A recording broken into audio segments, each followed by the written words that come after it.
Hey guys, today we're going to continue looking at different aspects of Jesus and different names and titles that he had. And today we're going to talk about probably one of the most controversial names that Jesus had, both when he lived and today. And that is Jesus as the Son of God. A lot of people will discuss Jesus with you. They might agree that he was a great man or a good teacher, even a prophet, somebody to model your life after.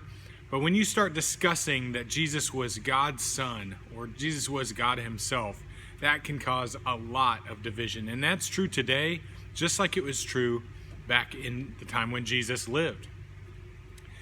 So the biggest thing to ask is, well, does Jesus ever even claim this for himself? Does he claim to be the Son of God? And actually, most of his life and most of his ministry, he did not make this direct claim.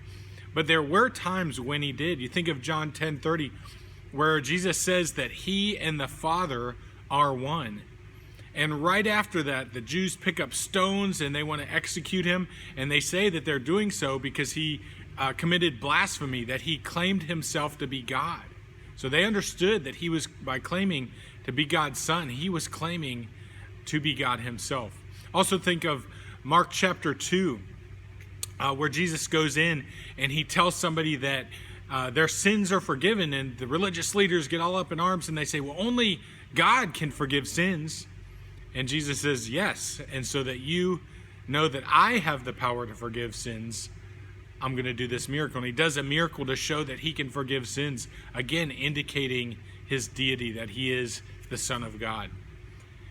Mark chapter 14, around Jesus' arrest and his nearest crucifixion, one of the priests asks, are you the Christ, the Son of the Blessed, or the Son of God? And Jesus responds and he says, I am. So there's no question about it that Jesus claims to be God's son, and by doing so, he is claiming to be God.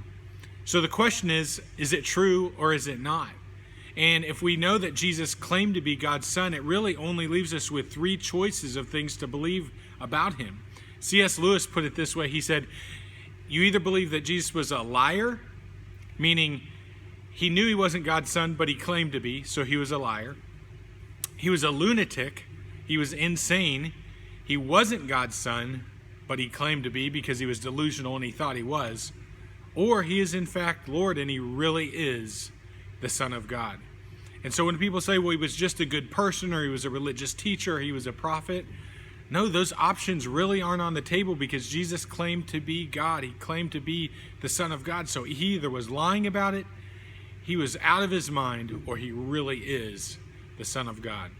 And so what indicates to us that he was God's son? Well, let me just give you 5 reasons today that he is God's son. Number 1, he says he was. That's number 1. We've already discussed that. Number 2, his followers claimed that he was the Son of God. After calming the storm, it says that they fell down and they worshiped him and said that he was the Son of God.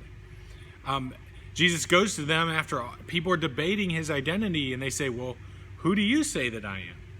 And Peter pipes up and he responds, he says, you are the Christ, you are the Messiah, you are the Son of God. Even some of his own enemies, you think about the centurion, after witnessing all the events of the crucifixion, he looks up and he says, truly, this man was the Son of God. You might say, well, human beings can be tricked, human beings can be misled. So perhaps his followers, and even some of those who witnessed the accounts that weren't his followers, maybe they were just mistaken. But we also see in Scripture that spiritual beings claim that he is the Son of God. When the angel Gabriel comes to Mary and he tells her that she's going to have this baby, he says he will be called holy. He's the Son of God. We also see demons come to Jesus all throughout his ministry, and when they encounter him, they fall down and they worship him, and they claim him to be the Son of God.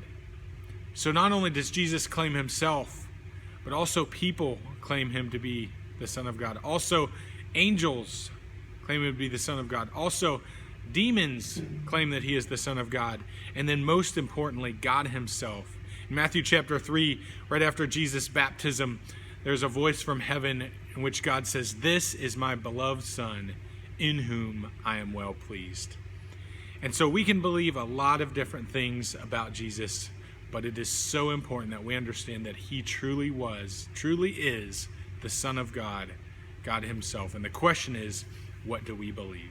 So below there's some questions for you to dig into these passages a little bit more, and I hope that as we go throughout the week, it's an encouragement to know that Jesus truly is the Son of God.